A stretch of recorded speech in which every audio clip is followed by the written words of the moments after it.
Ngayon, pag-uusapan natin ang issue ni JP with SB sa pag-address sa kanya. Pwede nating itap ang marketing. Pag-uusapan natin. Apparently, si JC ay naging emotional sa kanyang post sa pag-address sa kanya ng isang barista ng SB dahil mali ang pagkaka-address sa kanya. No? May mga theories na ang SB or yung mga barista ng SB ay sinasadya nilang maliin ang paglagay ng pangalan ng customer sa mga cups. So isa tong theory na marketing strategy ito ng SB. Sari-saring mga kuro-kuro ang pahayag ng iba't ibang creators about this. Pero sa akin, meron akong nakikitang ibang side dito. No? Dalawa yung assumption ko dito sa story na to. Number one, collaboration ito or hired ito si JC. And then number two, baka talagang ginawa niya ito just to tap yung mga customers ng Starbucks. Napakalaki kasi ng market na yan. When it comes dun sa collaboration, maaring this guy is being hired by SB. Kung di siya hired by Starbucks, baka hired siya by Boss Coffee. Gumawa ka ng istorya about us. Ito,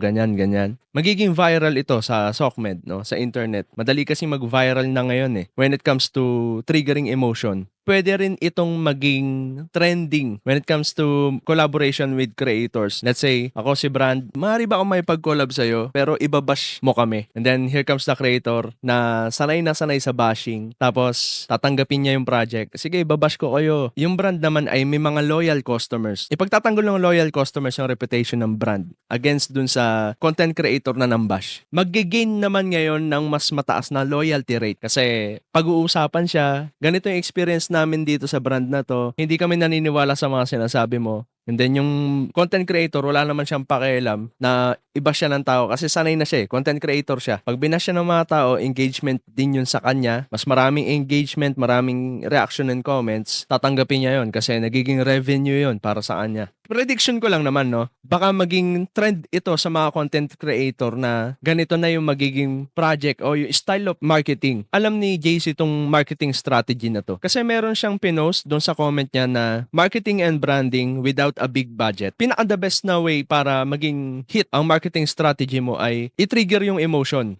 ng mga audience. Isang way para mabilis na matrigger ang emotion ng isang tao ay through identity. No, pag hindi ka na-address ng tama, mabilis kang mag-react, maging reactive doon sa situation na yon. Dahil lang galing ako sa creatives and marketing, yun yung insight ko about this story. No? Sabi nga nila, negative publicity is still publicity. Sana may napulot ka dito about marketing and target audience.